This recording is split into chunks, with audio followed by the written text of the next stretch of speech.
Hi, my name's Pete Morrill, and I'm the owner and master trainer at Marble Mountain Kennels. We've been doing this for about 25 years. And during that time, we've realized that what we do really boils down to one thing. We want to deepen canine connections. In other words, we want to give you a good or a great connection with your dog. We're going to do that through our training program. And specifically, right now I want to talk about guidelines that have to do with all training. In other words, it's not just about the sit command or the hear command. We're going to get real specific on those. But this has to do with every aspect of our training.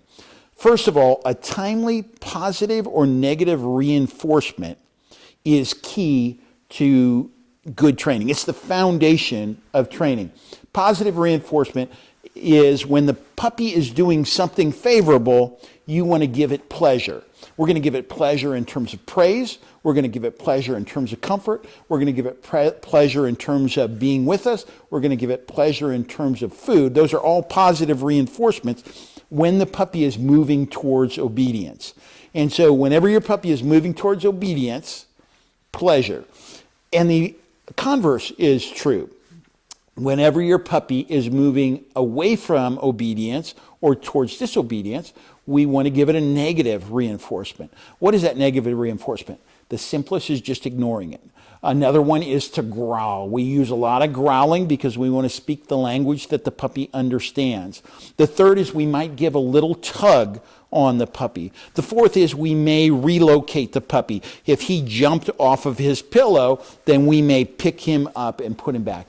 He doesn't like any of those things, but they will not hurt his psyche.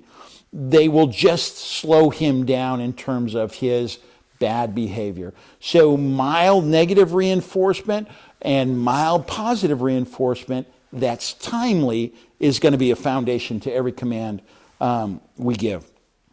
Secondly, an organized, clear trainer equates to an on-purpose dog. And conversely, a disorganized or fuzzy trainer is a dog that's out of control. Okay? And I can tell almost right away. I've trained a lot of trainers, and I can tell when a dog is disobeying because it hasn't learned, or because it has a rebellious attitude, or because the trainer hasn't given it the right cues. So try to be organized in every aspect. Have all of your training equipment in one place. Don't be searching for it. Try to expect the dog to fail and be ready for that failure rather than be surprised by it. I have too many trainers that they are begging their dog to do everything right. And I tell them, I want you to beg your dog to do things wrong, because begging is not an excuse for doing it wrong. So we want them to fail so we have more opportunities to train them what's correct. If they do everything right, they're not learning as much as if they're failing occasionally. So when they fail is our opportunity, but if we're not ready for it, studies say you need to make a reinforcement in 1.7 seconds or the dog doesn't connect it to that behavior. So if we're not reinforcing and ready for that negative reinforcement or that positive reinforcement within 1.7 seconds, we need to be organized to be ready for that. You need to know where your snacks are. You need to know where your whistle is. You need to know when you're going to growl or when you're going to tug on that leash. So stay organized. Another one, people use this one too much all the time. But I say, don't talk to your puppy. Okay? This is crazy, but people don't understand it. Puppies don't speak English. Okay? We even breed English Labs, and they don't speak English. Okay? So I know this is a great revelation, but you will be surprised how much people are talking to their puppies. It's the least valuable cue in your toolbox. In other words, we're going to teach you how to show the puppy with hand signals. We're going to teach you how to use whistle signals. We're going to teach you how to growl at the puppy or how to use our body. Those are far more important than our voice. Our voice should be tagged on after the puppy already knows those things. So never give Never give a command in a sentence too. Come over here, Fido, and sit down for me. That's not a command. We're going to give our commands clearly, and we're going to use the intonation to tell the dog we're not talking anymore to other people, we're giving you a command. So, for example, I'm not going to say, come over here and sit. I'm going to say, here. And then I'm going to say, sit.